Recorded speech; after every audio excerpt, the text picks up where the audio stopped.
I see a little silhouette of a kind. Mountain Dew, time to do the slam dunk go. Bismillah, no, he will not get the dew. Get the dew. Bismillah, she will not get the dew. Get the dew. Bismillah, they will not get the dew. Get the dew. We will get the dew. Get the dew. We will get the dew. Here we go. We interrupt this broadcast to bring you something much more interesting. Imagine yourself standing before a door. It is a strange yet inviting door. You unlock this door with the key of imagination. Beyond this door you will find another world. A world of horror, adventure, and fantasy. A world that goes beyond what you know and what you don't. I bid you welcome. You have just entered the Geek Zone.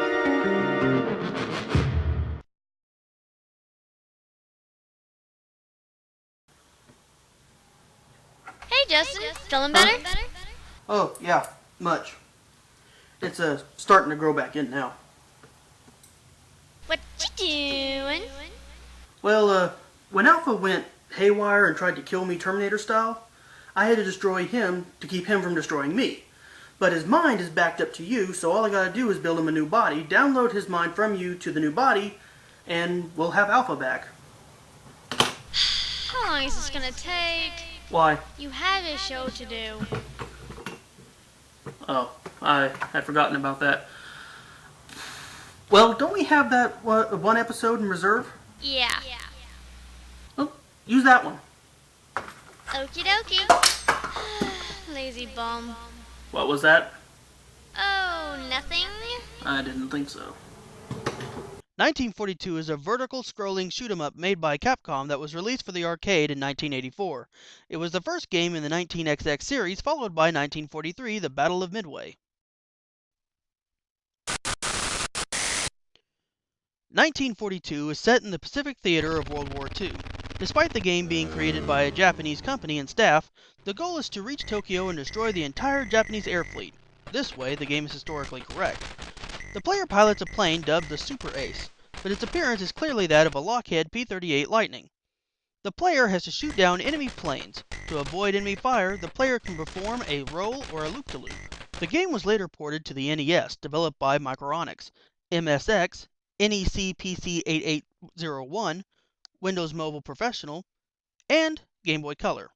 It was ported by the European games publisher Elite Systems to the Amstrad CPC, ZX Spectrum, and Commodore 64. The game was included as part of Capcom Classics Collection for the Xbox and PlayStation 2 in 2005.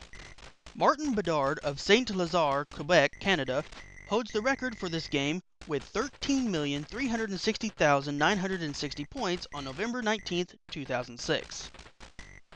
1942 was one of Capcom's first breakaway hits, eclipsing in popularity the company's preceding three titles, Vulgus, Sun, and Pirate Ship Hegemuru.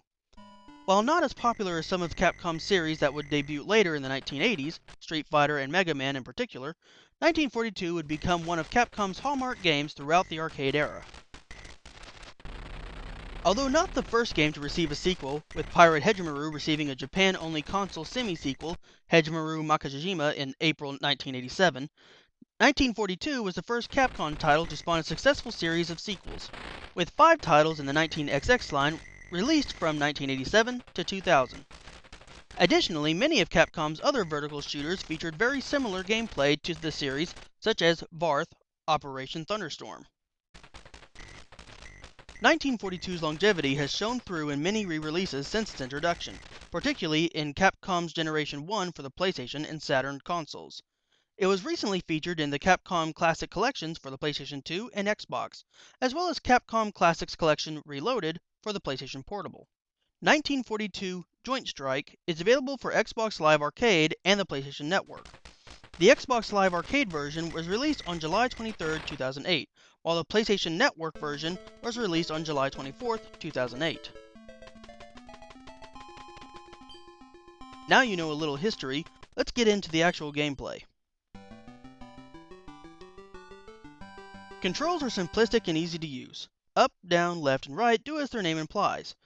You use one button to shoot and another to do a flip. The purpose of the flip, I'm not too sure. but it looks cool if nothing else. Controls are responsive and act as fast as you do, so if you get hit, you can't say, "I hit the button, but it didn't do anything." Controls get a 5 out of 5. Graphics are awesome. Just look at it. The water underneath, the planes flying at you, the bullets. It's just sexier than socks on a rooster. 5 out of 5. Pickup and play factor is extremely high. What is there to learn? Fly, don't get hit by enemy fire, and blow the tar out of anything coming at you. The only thing that would be simpler is Obama. I am the President of the United States of America, and I'm special. Pickup and play factor gets a 5 out of 5. Replay factor isn't bad on this game. However, there isn't much draw to play it either. It's the same game over and over and over again. The only reason for replay is to increase your score, which isn't necessarily a bad thing, but it isn't necessarily a good thing either. So replay gets a 3 out of 5.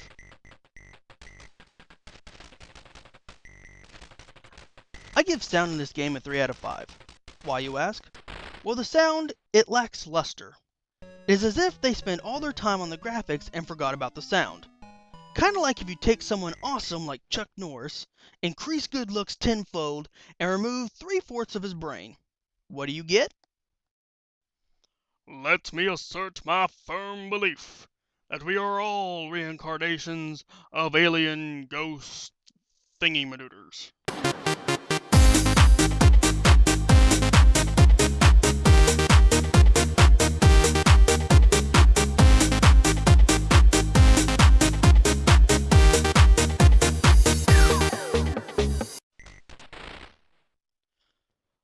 The story is non-existent. There is no story. As such, as you know if you have seen earlier episodes, that is an automatic 0 out of 5. Wanna play factor is decent. It is a fun game. But at the same time, if I have the choice, I would choose something else like Pac-Man or Donkey Kong over this. But if 1942 was the only arcade machine, you wouldn't have to break my arm to play it. So a 3 out of 5. Now let's tally up the score. Control, 5 out of 5. Graphics, 5 out of 5. Pickup and play factor, 5 out of 5. Replay factor, 3 out of 5. Sound, 3 out of 5. Story, 0 out of 5. Wanna play factor, 3 out of 5. Total, 24 out of 35, giving 1942 Revision A for the MAME a 68%. Congrats, 1942. You get a grade of D+. Now, would I recommend this? Sure, why not? It's not a bad game. It is a nice game, and everyone should give it a spin. I mean, I don't see any reason not to. Well, if you excuse me, I have to go do something that is not this. So, later. We now return you to your normal broadcast. Thank you. I have a dream that one day this nation will rise up